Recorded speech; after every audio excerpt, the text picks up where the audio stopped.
ప్రజాస్వామ్య ఎన్నిక ద్వారా ఎన్నికైనటువంటి సభ్యులు తమ ఓటు హక్కును వినియోగించుకోవడానికి అవకాశాలు లేవని అనేక మంది మిత్రులు ఇతర రాష్ట్రాల్లో ఉన్నటువంటి వాళ్ళందరూ కూడా అడుగుతా ఉంటే నాకు గుర్తుకొస్తా ఉంది. 2 దశాబ్దాల కిందట బీహార్లో ఏ విధమైనటువంటి తుపాకీ సంస్కృతి ఉంటుందో, భయపెడతామో, బెదిరించడమో, ఈ 2 కాకపోతే దాడులు చేయటమో, అది కూడా కాకపోతే ఇవాళ మరో కొత్త మార్గాన్ని ఎంచుకొని అధికార యంత్రాంగాన్ని అడ్డం పెట్టుకొని ఎవరైతే గెలిచినటువంటి వ్యక్తులు ఉన్నారో వారిపైన అనేకమైనటువంటి అక్రమ కేసులు బనాయించి ఏదో ఒక విధంగా వారిని భయపెట్టి బెదిరించి తమకు అనుకూలంగా ఓటు వేయించుకోవడం కోసం చేస్తున్నటువంటి ప్రయత్నాలు చూస్తూ ఉంటే నిజంగా బాధ కలుగుతూ ఉంది. ఎందుకంటే మాటలు చూస్తే మీరు చూస్తూ ఉన్నారు. నేను ఎందుకంటే ఇవాళ మీ ద్వారా రాష్ట్రంలో జరుగుతున్నటువంటి పరిణామాలకు కూడా ప్రజాస్వామ్యవాదులతో పాటుగా ప్రజలు కూడా గమనించమని చెప్పి నేను కోరుతా ఉన్నా. మీరు ఏం చెప్తా ఉన్నారు? చంద్రబాబు నాయుడు గారు 40 సంవత్సరాల ఇండస్ట్రీ, 3 సార్లు ముఖ్యమంత్రి, ఈ రాష్ట్రంలో ప్రజాస్వామ్యాన్ని నేను తప్ప ఎవరు కూడా కాపాడలేరు, దాన్ని ముందుకు తీసుకెళ్లరే ఆయన మాట్లాడుతున్నటువంటి మాటలు ఈ మధ్యకాలంలో చూసాం. ఏ రాజకీయ పార్టీకి సంబంధించినటువంటి వ్యక్తులైనా కూడా వాళ్ళు మా పార్టీలోకి రావాలంటే వాళ్ళు రాజీనామాలు చేసిన తర్వాతనే వాళ్ళ పదవుల్ని త్యజించిన తరువాతనే మా పార్టీలో చేర్చుకుంటామని ఆయన మాట్లాడుతున్నటువంటి మాటలు, ఆయన చేస్తున్నటువంటి చేతలు చూస్తూ ఉంటే ఎక్కడైనా కూడా పొంతన, కనీసమైనటువంటి పొంతన ఉందా అని అడుగుతా ఉన్నా. ఎందుకు ఇంత దౌర్భాగ్యమైనటువంటి రాజకీయాలు? ఇవాళ మొన్న జరిగినటువంటి ఎన్నికలు చూసినా, మున్సిపాలిటీల కార్పొరేషన్ ఎన్నికల్లో చూసినా, లేదా ఈ రోజు జరుగుతున్నటువంటి మండల జిల్లా పరిషత్ ఎన్నికలకు సంబంధించి చూసినా చిన్న ఎన్నికలు ఇవి. ఈ ఎన్నికలతో రాష్ట్ర భవిష్యత్తు మారిపోదు. ఈ ఎన్నికలతోనే పార్టీలు మనుగడ ఆధారపడినటువంటి పరిస్థితులు కూడా లేవే. అయినా కూడా ఎందుకు ఇంత తాపత్రపడతా ఉన్నారు? అడ్డదారిన అధికారాన్ని తీసుకోవాలి ఎందుకు మీరు భావిస్తా ఉన్నారని చెప్పిన ఈ సందర్భంగా అడుగుతా ఉన్నా. మీరు చెప్పినటువంటి మాట రాజీనామాలు చేసే రావాలని మీరు మాట్లాడినటువంటి మాటలు ఏ మూలకెళ్ళాయని అడుగుతా ఉన్నా. ప్రజాస్వామ్యాన్ని ఈ రాష్ట్రంలో ఏ దిశగా మీరు తీసుకెళ్లాలనే ఆలోచనతో ముందుకు సాగుతున్నారని అడుగుతా ఉన్నా. ఇవాళ రాష్ట్రంలో 52 చోట్ల ఎన్నికలు జరిగాయి. 52 చోట్ల ఎన్నికలు జరిగితే 52 చోట్ల కూడా వైఎస్ఆర్ కాంగ్రెస్ పార్టీకి సంపూర్ణమైనటువంటి మద్దతు ఉన్నటువంటి పరిస్థితులు ఉన్నాయే. ఈ పరిస్థితుల్లో మీరు ఏ విధంగా గెలవాలని కోరుకుంటా ఉన్నారు? ఏ పార్టీ సింబల్ పైన గెలిచినటువంటి వ్యక్తులు మీ పార్టీ అభ్యర్థులుగా ప్రకటిస్తా ఉన్నారు? దయచేసి ఆలోచన చేయాలా. ఇవాళ ఒక్కసారి చూడండి, అది ఒక్కసారి ఈరోజు రాష్ట్రంలో జరుగుతున్నటువంటి ఉప ఎన్నికలకు సంబంధించినటువంటి పార్టీల బలాబలాలను చూడండి, ఒక్కసారి చూడండి, గమనించమని ప్రజలు కూడా నేను కోరుతా ఉన్నా. ఈ ఎన్నికలతోనే మా భవిష్యత్తు ముడిపడలేదు, అయినా కూడా ప్రజాస్వామ్య విలువలు ఉండాలా, ప్రజాస్వామ్యం బతకాలనే ఆలోచనతోనే దయచేసి గమనించమని చెప్పి నేను కోరుతా ఉన్నా. రాజంపేట వైస్ ఎంపీపీ ఎన్నికలకు సంబంధించి 9కి 9 వైఎస్ఆర్ కాంగ్రెస్ పార్టీ.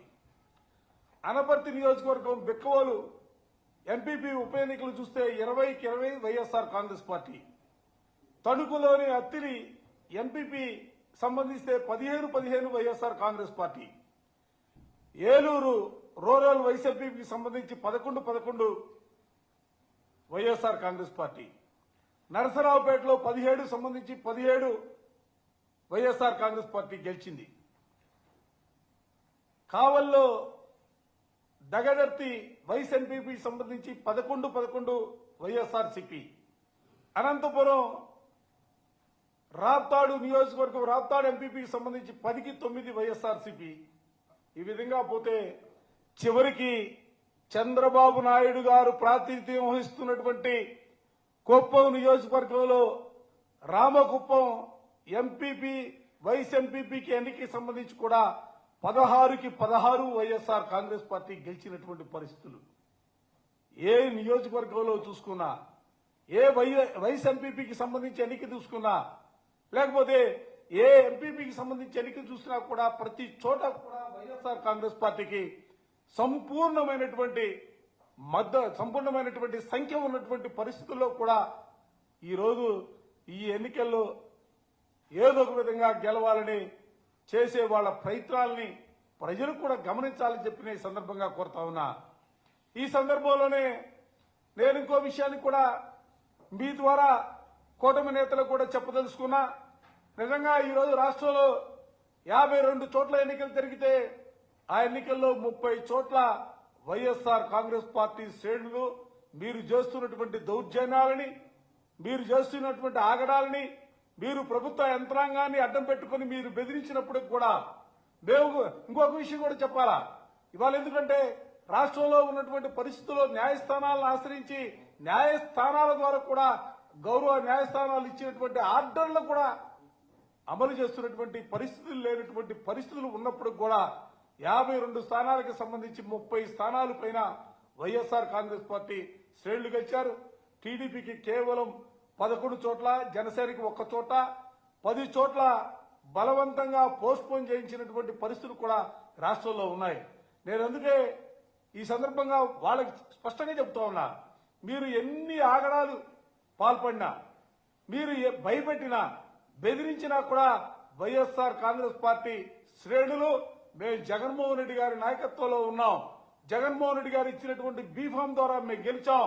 పార్టీకి కట్టుబడి ఉండాలా. ఎన్ని ఇబ్బందులు మీరు పెట్టినా కూడా వైఎస్ఆర్ కాంగ్రెస్ పార్టీ జెండా విడిచేదే లేదనే రీతిలో ఇవాళ శ్రేణులందరూ కూడా, ఇవాళ గెలిచినటువంటి సభ్యులందరూ కూడా వైఎస్ఆర్ కాంగ్రెస్ పార్టీకి ఓటు వేసి అండగా నిలబడినటువంటి వైనాన్ని కూడా ఈ సందర్భంగా చెబుతూ వారందరికీ కూడా నేను ఈ రోజున వైఎస్ఆర్ కాంగ్రెస్ పార్టీ పక్షాన హృదయపూర్వకమైనటువంటి అభినందనలు తెలియజేస్తా ఉన్నా. ఎందుకంటే వాళ్ళ సామాన్యమైనటువంటి విషయాలు జరగట్ల. రాష్ట్రంలో ఎన్ని రకాలు అక్రమ కేసులు, ఎన్ని రకాలుగా ఇబ్బందులు, ఎన్ని రకాలుగా బెదిరింపులు, ఎన్ని రకాలుగా భయపెట్టే కార్యక్రమాలు అయినా కూడా వైఎస్ఆర్ కాంగ్రెస్ పార్టీ జెండా విడవకుండా వైఎస్ఆర్ కాంగ్రెస్ పార్టీని గెలిపించినందుకు వారందరికీ కూడా మనస్ఫూర్తిగా హృదయపూర్వకమైనటువంటి అభినందనలు తెలియజేస్తూ, ఇదే సందర్భంలో నేను కూటమి నేతలందరికీ కూడా చాలా స్పష్టంగా సూటిగా చెప్పదలుచుకున్నా. మీరు భయపెట్టో బెదిరించో రకరకాల ఆలోచనలో ముందుకు సాగితే నేను ఎప్పుడో సహజంగా 2 సంవత్సరాల తర్వాత 3 సంవత్సరాల తర్వాత ప్రజల్లో తిరుగుబాటు వస్తుందనేది మనం సహజంగా చూస్తూ ఉంటాం.